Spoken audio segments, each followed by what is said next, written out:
a dark part of history. That was a government decision that deeply scarred so many people. Yeah, it was the decision by our government to take 120,000 people who were of Japanese descent, a majority of those American citizens, and put them into internment camps. That decision was made 75 years ago this week. My friend, Lucy Kirihara, was in one of those camps. Here's her story. They're both immigrants. My father came in early 1890s. To tell Lucy's story, you have to start there. When her father came with an American dream from Japan, he married her mother years later, and they settled in Portland, Oregon, where Lucy and her sisters were born.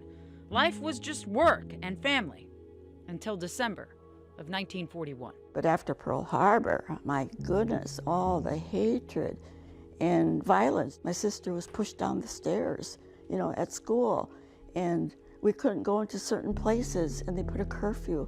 We had to be in by 8 o'clock, and you couldn't travel more than 5 miles. A lot of people worked more than 5 miles. They couldn't go to work. Fear of Japanese Americans became even bigger than that harassment 2 months later. When the Japanese attacked Pearl Harbor, our west coast became a potential combat zone.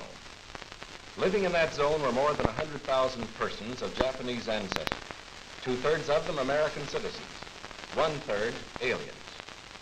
We knew that some among them were potentially dangerous. That was the reason given to Americans for President Roosevelt's executive order that took 120,000 people from their homes on the West Coast and put them into internment camps. Lucy and her family included. They posted this thing saying, you have 2 weeks that you're going to be taken to this livestock place. We knew we were powerless. We just had to do what they told us. Lucy's parents, along with everyone else, had to find a way to sell all they had for pennies on the dollar. By the end of summer, the family would land at one of the 10 main internment camps in the United States in Idaho. But when it came time to go, they would go as a family of 4, not 5. Lucy's older sister had found a miracle in her acceptance at the age of 16 to Macalester College. She was going to board the train to St. Paul. And she said, it was the happiest day of her life until she realized that the rest of us that same day were being shipped to Minidoka into the camp. And so then she got sad. Camp days, Lucy said, consisted of making do, living in cramped barracks, rationed food. But Japanese, they have this word, it's called shikata ganai. That means you can't help it. So you just sort of do it. No radios were allowed, no newspapers. Lucy, an American, knew nothing of her future in America if there were to be one. Nor did anyone else. That was life for all of them for 3.5 years. Was that a camp or was that a prison?